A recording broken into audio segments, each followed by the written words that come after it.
2008ko apirilak 8. Galdetu diate koronavirusaren krisia dela eta zer gertalitekeen zor publikoarekin, gastu sozial handiago batekin, eta honek ze alderaketa duen 2008ko krisiarekin, edo ze beste implikazio dituen Europan. Oso gai interesgarria da, krisi hau oso berezia delako. Orain etxean sartuta egoteak, ekonomikoki kostu batzuk eragiten ditu noski, baina hori baino garrantzitsuagoa beste mundu batera aterako gara. Berregokitzapen batzuk eskatuko dituen mundu batera, eta oraindik ez dago garbi ze baldintza berri izango dituen jokaleku ekonomikoak.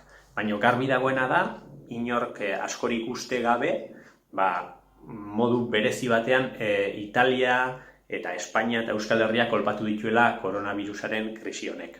Orain, gastu gehigarri horiek, orain sortuko diren premio berri horiek, nola ordainduko dira, ez? 2008ko krisiarekin alderaketa oso garbia da.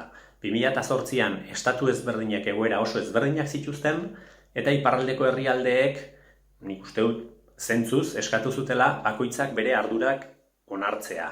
Alegia, asko zorpetutako ekonomiek aurre egin behar ziotela euren egoerari, euren zorrei, azken finean iparraldekoek ez bezalako neurriak eta joerak izan zituztelako. Nolabait ere, ardura partiketa bat egon zen, eta orduan bakoitzak kagotxartean, baina bere zorrari aurre egin behar izan zion. Orain berriz egoera oso ezberdina da.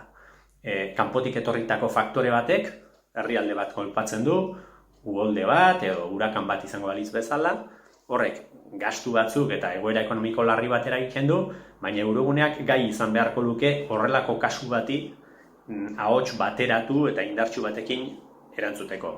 Zergatik?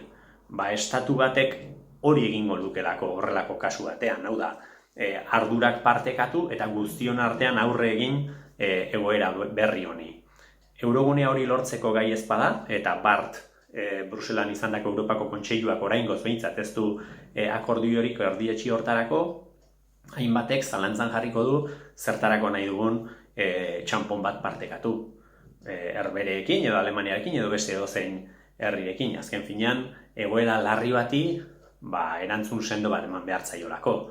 Eta hontan ardurak aipatzea ez delako hain bidezkoa. Eta beraz, erraxago dirudi zorrak guztion artean ordaintzea, ez? Korona bonoak deitu izan diren bono horiekin esate baterako. Hau da, koronavirusak eragindako gastuak Europar guztien artean ordaindu.